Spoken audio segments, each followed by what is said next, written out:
माँ, बहुत भूख लगी है, चाय के साथ कुछ खाने को दो ना। ये ले बेटी, रात की रोटी बची है, रुक मैं अभी गर्म कर देती हूँ। नहीं, मुझे नहीं खानी ये बासी रोटी, मुझे तो चाय के साथ बिस्कुट खाने का मन है माँ।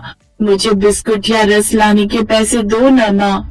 गुड़िया, मेरे पास तो अभी पैसे नहीं है, एक काम कर, तू अपने बाबा से पूछ ले। अपनी माँ की बात सुनकर रिया रोते हुए अपने बाबा के पास गई। बाबा, मुझे पैसे दो ना, चाय के साथ बिस्कुट या रस खाने के लिए। अपनी बेटी की बात सुनकर गरीब मोहन अपनी जेब टटोलता है, लेकिन उसके पास एक 5 रुपए का फटा हुआ नोट ही होता है, जिसे वो अपनी बेटी को दे देता है। सिया खुशी खुशी दुकान जाती है, जहाँ तरह तरह के होली के रंग, गुब्बारे का पैकेट और पिचकारी रखी हुई होती है। सिया उन पिचकारी को छूने लगती है तो दुकानदार उसके मैले कुचैले कपड़े देखकर कहता है, ए गरीब लड़की, क्या चाहिए? चल दूर हटो सामान से, हाथ मत लगा कहीं गंदे हो जाए। अब बता क्या चाहिए? तभी सिया की नजर दुकान में रखी रस भरी गुजिया पर जाती है, जिसे देख उसके मुंह में पानी आ जाता है। अंकल जी, मुझे वो गुजिया चाहिए, वो दे दो ना, ये लो पैसे। अपना सारा गला नोट पीछे रख समझी, मुझे नहीं चाहिए। और वैसे भी ये गुजिया 25 रुपए की एक है, तेरी औकात से बाहर, चलो भाग यहाँ से। सिया रोते हुए घर आ जाती है। अरे क्या है मेरी बच्ची? उस अंकल ने मुझे खाने को गुजिया नहीं दी, उल्टा 2 बातें सुनाकर भगा दिया। कहता है तुम गरीबों की औकात से बाहर है। आपको पता है वहाँ कितनी सारी गुजिया और पिचकारी और रंग रखे हुए थे। वहाँ मेरी सोली पर गुजिया खाने को मिलेगी न माँ, और मुझे पिचकारी भी दिलाओगी न माँ। अपनी बेटी की इतनी सी ख्वाहिश देख सुजाता की आंखें भर आती है, क्योंकि वो अच्छे से जानती थी कि वो उसके ये सपने भी पूरे नहीं कर पाएगी। सुजाता के परिवार में कमाने वाला उसका पति मोहन ही था, लेकिन ऐसे कुछ दिन बीत गए और अब एक रोज मोहन की नौकरी चली गई, क्योंकि जिस फैक्ट्री में नौकरी करता था अब वो भी बंद हो गई। मेरी तो कुछ समझ नहीं आ रहा, अब ये सब घर खर्च कैसे चलेगा? अब कैसे मनेगी हम गरीबों की होली? एक काम था वो भी छूट गया। मैं अपनी बच्ची का छोटा सा सपना भी अब कैसे पूरा करूंगा? उसका कितना मन था होली पर गुजिया खाने का, पिचकारी और रंग लाने का, लेकिन अब सब कैसे होगा पता नहीं। ये सुनकर गरीब बहू सुजाता की आंखों में आंसू आ जाते हैं। उधर दूसरी तरफ उनके पड़ोस में मेहरा फैमिली का एक बड़ा सा बंगला था, जिसमें रहने वाला वो अमीर परिवार जोरों शोरों से होली की तैयारी में लगा हुआ था। सुनैना बहू, चल अभी चलकर मेहमानों की लिस्ट बना लेते हैं, काफी लोग आ रहे हैं इस बार होली के लिए। हाँ माँ जी, मैं भी अपनी कई सहेलियों को बुलाने वाली हूँ अपने यहाँ होली के लिए। हाँ, लेकिन ध्यान रहे वो सब की सब अमीर घर की हो। माँ जी, क्या ही फर्क पड़ता है? बहुत फर्क पड़ता है, अमीर गरीब की बराबरी नहीं हो सकती। रमोला अमीरी के घमंड में रहती थी, जबकि उसकी बहू सुनैना बड़े ही दिलदार स्वभाव की थी। उधर मोहन को काम नहीं मिल पा रहा था, जिस कारण उसकी पत्नी सुजाता काम की तलाश में खाली पेट निकल जाती है, लेकिन कुछ दूरी पर चलते ही उसे अचानक चक्कर आ जाता है और वो बेहोश होकर उस बंगले के बाहर गिर जाती है। सुनैना उसे बेहोश देखकर अपने घर के अंदर ले जाती है और सोफे पर बिठाकर पानी के छींटे उसके मुंह पर मारती है, जिससे वो होश में आ जाती है। तुम ठीक हो ना? जी। तभी रमोला भी वहाँ आ जाती है। अरे ये क्या है सुनैना बहू, तूने इस गरीब को यहाँ क्यों बिठा दिया? हमारा सोफा गंदा हो जाएगा। और ये बताओ बहू, ये अभी तक हमारी काम वाली क्यों नहीं आई? वो पिछले 3 दिन से नहीं आ रही है। वैसे भी होली का फेस्टिवल है, ऐसे में होली की तैयारी, साफ सफाई का सब कैसे होगा? उस रोज आपने उसे खूब डांटा था ना माँ जी, तो मुझे नहीं लगता कि वो अब आएगी। अब हमें जल्द से जल्द कोई दूसरी काम वाली ढूंढनी होगी। लेकिन इतनी जल्दी दूसरी काम वाली कहाँ से मिलेगी हमें? काम की तलाश में घूम रही सुजाता को जैसे ये बात पता चलती है, वो झट से बोल पड़ती है। अगर आप बुरा न मानो तो क्या मैं आपके यहाँ काम कर सकती हूँ? अच्छा ठीक है, लेकिन तनख्वाह महीने के 2000 ही मिलेंगे। लेकिन मालकिन, इतने कम में क्या होगा? मैं तो इतने ही दूंगी, बोल करना है तो बता। अब मजबूर सुजाता के पास उसकी बात मानने के अलावा और कोई चारा भी नहीं था, इसलिए वो हामी भर देती है। रमोला भी खुश थी, क्योंकि उसे उसकी मजबूरी का फायदा जो मिल गया था। चल फिर अभी से शुरू हो जा। सुजाता बेचारी घर के कामकाज में जुट जाती है। फिर शाम को थकी हारी अपने घर लौटती है, जहाँ उसके सास ससुर आपस में बातें कर रहे थे। होली तो हमारे जमाने की होती थी, सब में कितना प्रेम और अपनापन होता था। मेले में जाकर गुजिया जलेबी लाना, और जिसका सामर्थ्य नहीं होता था ये खरीद पाने का, तो पड़ोसी उसे त्योहार के नाम पर दे जाता था। लेकिन बिना मीठा खाए और रंग लगाए कोई नहीं रहता था। सच में गुजिया खाए हुए तो अब हमें भी एक अरसा हो गया। अब तो लगता है इस जन्म में कभी हम गरीबों को गुजिया खाने को ही नहीं मिलेगी। अपने बूढ़े सास ससुर की बात सुनकर सुजाता का मन भर आता है। अपने परिवार को इतनी सी चीज के लिए तरसता देख उसे बड़ा बुरा लगता है। अगले दिन जब सुजाता काम पर जाने लगी तो सिया भी उसके साथ जाने की जिद करने लगी। बहू अब इतनी जिद कर रही है तो ले जाना। जी माँ जी। सुजाता उसे अपने साथ ले जाती है, जहाँ बड़े से बंगले के अंदर जाकर ही वो हैरान रह जाती है।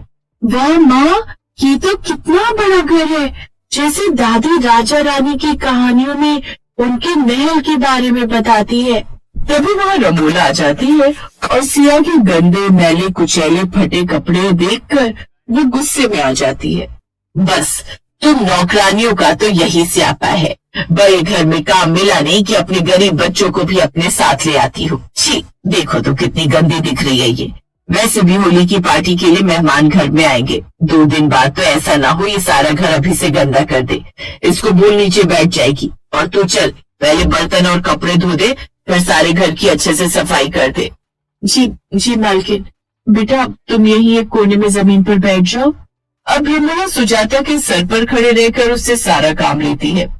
फर्श पर अच्छे से पोछा मार, इसमें शीशे की तरह चमक आनी चाहिए, समझी? जी मालकिन। सुनैना की बेटी अमायरा वहाँ आती है। माँ, मुझे तो इस होली पर बड़ी वाली न्यू पिचकारी चाहिए और होली के लिए सफेद रंग के नए कपड़े भी और ढेर सारे रंग और गुब्बारे भी। ये वाली पिचकारी अब पुरानी हो गई है, मैं इसे फेंक दूं? नहीं, इसे फेंको मत, मुझे दे दो। ठीक है बेटा, इसे तुम रख लो। ऐसे ही होली वाला दिन भी आ जाता है। सुनैना के अमीर परिवार में होली के लिए एक बहुत बड़ी पार्टी का आयोजन हुआ, जहाँ कई तरह के रंग, गुलाल, पिचकारियां, गुब्बारे ये सब रखी हुई होती है। साथ ही डीजे पर डांस का प्रोग्राम भी होता है। वो जो अमीर घर के बंगले में होली की खूब रौनक होती है, वहीं गरीब बहू के घर सब कुछ सूखा होता है। अच्छा, अब मैं काम पर चलती हूँ। अब वो बंगले पर पहुँच जाती है, जहाँ सबने महंगी साड़ी पहनी हुई होती है। आ गई तू, चल अब जल्दी से ढेर सारी गुजिया, मालपुए, दही भल्ले बना दे और साथ में पकौड़े और तरह तरह के पकवान भी बनाकर रख लेना। फिर शाम को सिया भी उस बंगले पर होली के गाने सुनकर पहुँच जाती है और हाथ में थोड़ा सा बचा हुआ गुलाल वो सुनैना को और अमायरा को लगाती है। बदले में वो भी उसे गुलाल लगाते हैं, लेकिन जब वो रमोला को गुलाल लगाती है, ओ गॉड, ये क्या है? बुरा न मानो, होली है। ओह यू गरीब, अभी भी तुझे बताती हूँ मैं। वो सिया को जोरदार थप्पड़ मारती है, तभी सुनैना वहाँ जाती है। माँ जी, भला बच्चों पर ऐसे हाथ कौन उठाता है? तभी वो हाथों में स्नैक्स की प्लेट लिए सुजाता आ जाती है। माँ, इसने मुझे मारा। मारू नहीं तो क्या आरती उतारू मैं तेरी, जो बेधड़क तू हम अमीरों की पार्टी में घुस आई। मालकिन, आप भले कितने भी अमीर क्यों ना हो, लेकिन दिल से आप एकदम गरीब है। अरे होली के त्योहार का मतलब मेल जोल होता है। रंग आपके चेहरे पर भी और मेरे बच्चे के चेहरे पर भी। जब ये रंग अमीरी गरीबी का फर्क नहीं करते तो फिर इंसान क्यों करे? चल बेटी, अब बहुत हुआ अपमान। सुजाता बिल्कुल ठीक कह रही है माँ जी। रमोला को अब अपनी गलती का एहसास होता है और वो उनसे माफी मांगती है। सुजाता सब कुछ भूलकर उसे माफ कर देती है, जिसके बाद रमोला गरीब बहू के बाकी परिवार वालों को भी पार्टी में बुला लेती है। जिसके बाद वो अमीर बहू और गरीब बहू अपने अपने बच्चों और परिवार के साथ मिलकर खुशी से होली का त्योहार मनाते हैं। साथ ही रमोला सुजाता की तनख्वाह भी 5,000 कर देती है और उसके पति को अपने यहाँ ड्राइवर की नौकरी दे देती है, जिससे अब उनकी गरीबी भी कम हो जाती है।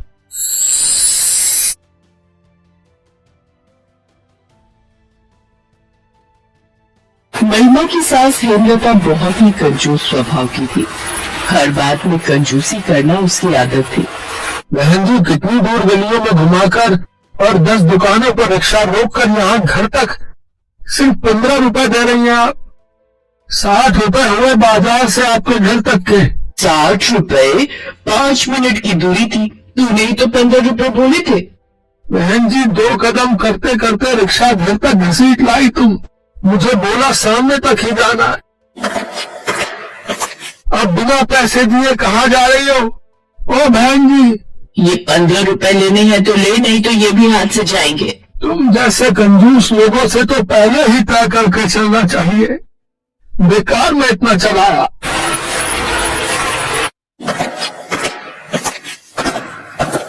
रजनी, ओ रजनी,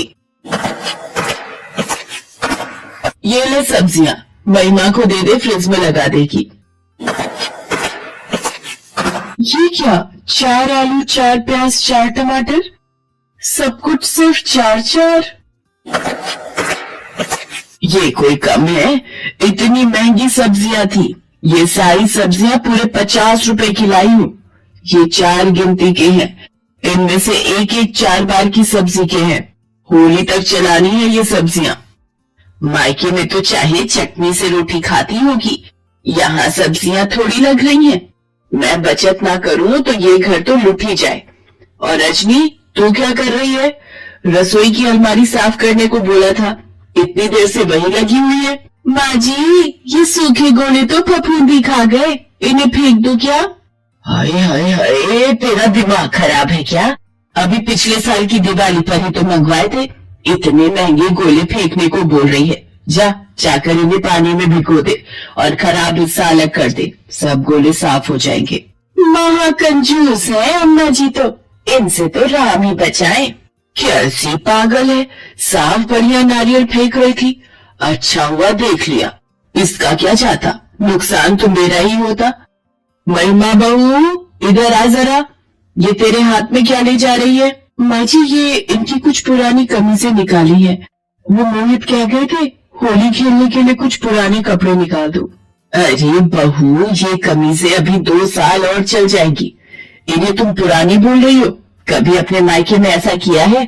तुम्हें आए अभी 6 महीने नहीं हुए, तुम तो घर लुटाने पर तुल गई। चुपचाप ये कमीजें मोहित की अलमारी में वापस रख दो। हेमलता, इस बार हमारे बेटा बहू की पहली होली है, सारे इंतजाम ठीक से करवा लेना। बाहर गार्डन एरिया में ठीक रहेगा सब कुछ। और हाँ, होली पर खाने पीने की चीजों को बनाने के लिए हलवाई से बात करनी है।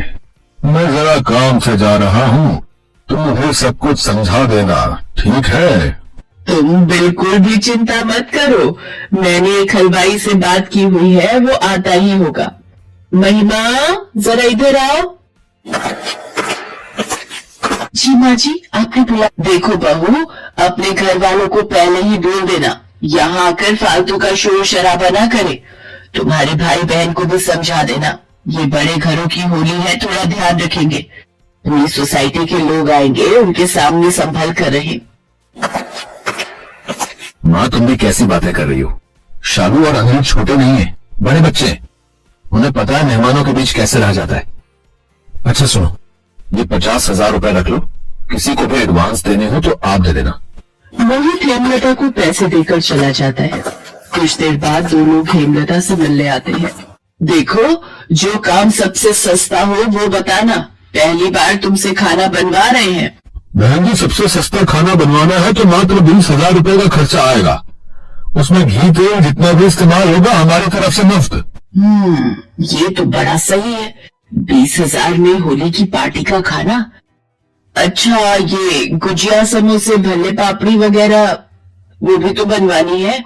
सब हो जाएगा माता जी, ऊपर का तुम्हारा 1 रुपया भी बंधन नहीं बता रहे। एक काम करो, आप हमें 20,000 रुपए पूरे दे दो, क्योंकि आप तो जानते ही हो कि होली के त्योहार पर हमें कोई और ज्यादा पैसों का लालच देकर बुक करे तो हम मना करने वाले तो रहेंगे नहीं। बस इतनी सी बात, पैसे तो मैं तुम्हें अभी दे देती हूँ। ये लो, पूरे 20,000 रुपए हैं।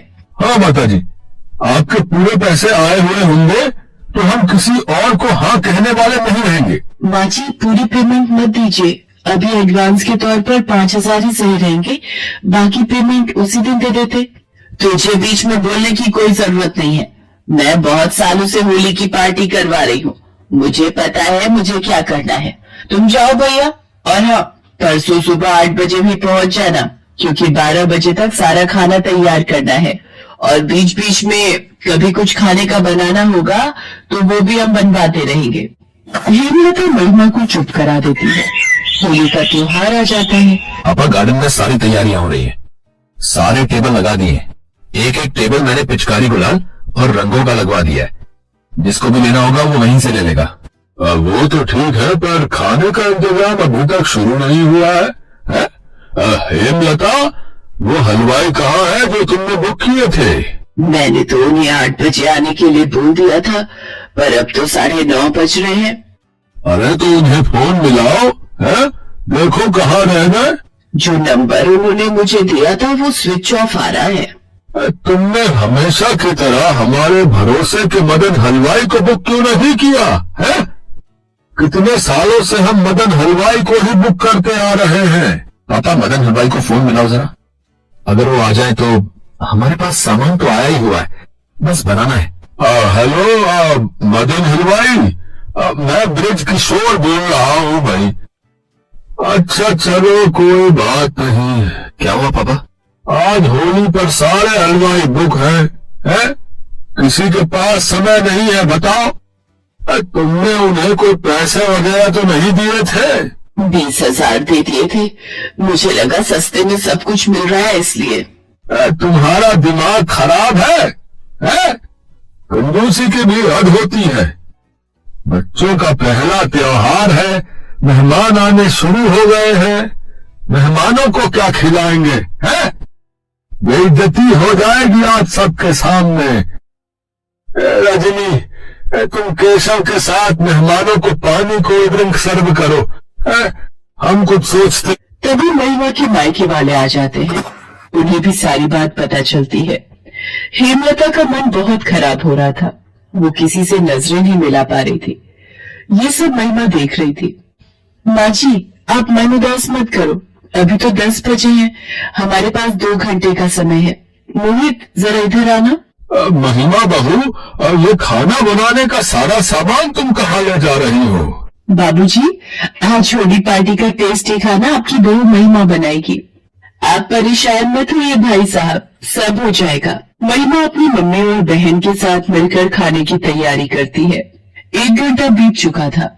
रजनी, ये ठंडाई तैयार हो गई है। केशव के साथ बाहर टेबल पर रखवा दो। माँ, गुजिया तैयार हो गई। शालू, ये भले दही में डाल दे। क्या बात है महिमा, भटूरे छोले तैयार भी हो गए? लगभग सब कुछ तैयार हो गया है। मेरी बहू की पहली होली और मैंने इतनी बड़ी गलती कर दी। माँ जी प्लीज अपने आप को दोष मत दीजिए। देखिए सब खाना तैयार हो गया है। शालू, माँ और माँ जी को गार्डन में ले जा, मैं थोड़ी देर में आती हूँ। सब लोग मिलकर खूब होली खेलते हैं। महिमा ढेर सारे पकवान तैयार कर देती है। सभी मेहमान बहुत खुश होते हैं। हेमलता जी, होली पार्टी में तो मजा आ गया। इतने स्वादिष्ट पकवान तैयार किए हुए थे। ये सब तैयारी मेरी बहू महिमा ने की है।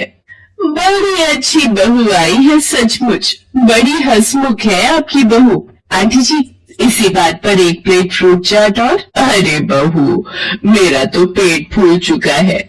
सब हंसी खुशी मिलकर एक दूसरे को गुलाल लगाते हैं। होली का त्योहार खुशी खुशी बीत जाता है। हेमलता को अपनी गलती का एहसास हो गया था। जिस बहू को वो ताने देती थी, आज उसी बहू और उसके मायके वालों ने हेमलता का साथ दिया। उस दिन के बाद हेमलता कंजूसी की आदत छोड़ देती है। Thanks for watching.